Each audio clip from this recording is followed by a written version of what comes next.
নিজের ভুলগুলো না ধরে পরের বাড়ির মেয়ের সাথে অশান্তি করো। যে আমার সাথে বেইমানি করে তার আমি পায়ের সামনে দিয়েও যাই না, থুতু মারি তার মুখে। একটা জিনিস দেখাচ্ছি, দেখো, না দেখিয়ে পাচ্ছি না। এই দেখো ফ্যানটা চলছে। এই ফ্যানটা চালানো নিয়ে আমার সাথে তোমাদের দাদা ভাইয়ের অনেক অশান্তি হয়েছিল। ঘরে আমি জাস্ট 2 মিনিট ফ্যানটা চালিয়ে আমি বাইরে এসেছি, তার মধ্যে সে বলে নাকি আমি অনেকক্ষণ ধরে ফ্যান চালিয়েছি, আমাকে অনেক গরম দিয়ে কথা বলেছে, তাই নিয়ে অশান্তি হয়েছিল। আজ দেখো 1 ঘন্টার ওপরে হয়ে গেল ফ্যানটা চলছে বারান্দায়, কিন্তু মানুষ নেই। এই ফ্যান তো আমি বন্ধ করবো না, চলুক, যত কারেন্টের বিল ওঠে উঠুক। আর আমি 2 মিনিটের জন্য ঘরের বাইরে গিয়েছিলাম বলে ওর অনেক বিল উঠে গেছিল কারেন্টের। তো সব জোর পরের বাড়ির মেয়ের ওপর ঠাটানো যায়, তাই না? এইটা কি, ওটা কি, সকালবেলা থেকে ওইটা কি, সেটা বলো। ওইটা কি সকালবেলা থেকে?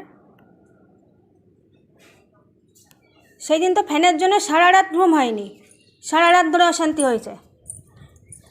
তা ফ্যানটা চলছে কেন সকালবেলা থেকে? এখন আর উত্তর নাই কেন, শুনতে চাই।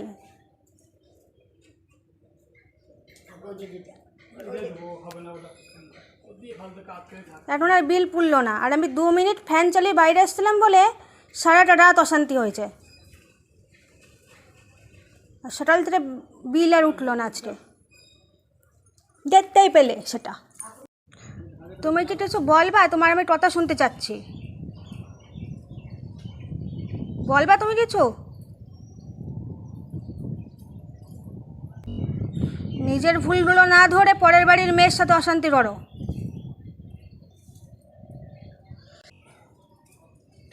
তোমার কাছ থেকে আমি কিন্তু শুনতে চাচ্ছি। বাইরের ফ্যানটা কেন চলছিল?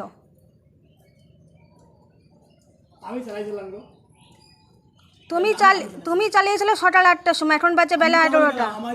তুমি মিথ্যে কথা বলবা না, মিথ্যে কথা বলবা না, মিথ্যে কথা বলবা না, মিথ্যে কথা বলবা না। সকালবেলা থেকে চা মুড়ি খাচ্ছ এখানে বসে বসে বসে বসে ফোন দেখছো, আর এখন বাজে বেলা 11টা, এখন তুমি হচ্ছে ইয়ে করছো, বলছো আমি চালিয়েছি। তুমি চালিয়েছো বিনা কারণে চলছে না, তুমি তো বাড়িতে নেই 1 ঘন্টা প্রায় কোথায় গিয়েছো, চলছে কিসের জন্য? আর আমি 2 মিনিট চালিয়ে ঘরে আমি 2 মিনিট চালিয়ে ঘরের বাইরে এসেছিলাম, সেদিন সারা রাত অশান্তি হলো কেন তাহলে? সামান্য একটা ফ্যানের জন্য শান্তি মতো বাঁচতে দিবা না আমাকে, এটাই ঠিক করে নিয়েছো। আমি সূর্যটার অপেক্ষায় ছিলাম, কখন ফ্যানটা চলে, মানুষ থাকে না বারান্দায়। পরের বাড়ি মেয়ের দিকে আঙুল তোলার আগে নিজেরটারে ঠিক করো, নিজের দিকে আঙুল তুলবা। যত দোষ পরের বাড়ির মেয়ে বিয়ে করে নিয়ে আসবা তাদের নামে দোষ দিবা, নিজেরা ভুলভাল করে। শুধরাও, এখনও বলছি, 5 বছর হয়ে গেছে। তোমার কপালে এরপরে দুর্ভোগ আছে, বলে দিলাম আমি একটা কথা। সহ্য করার একটা লিমিট আছে সব।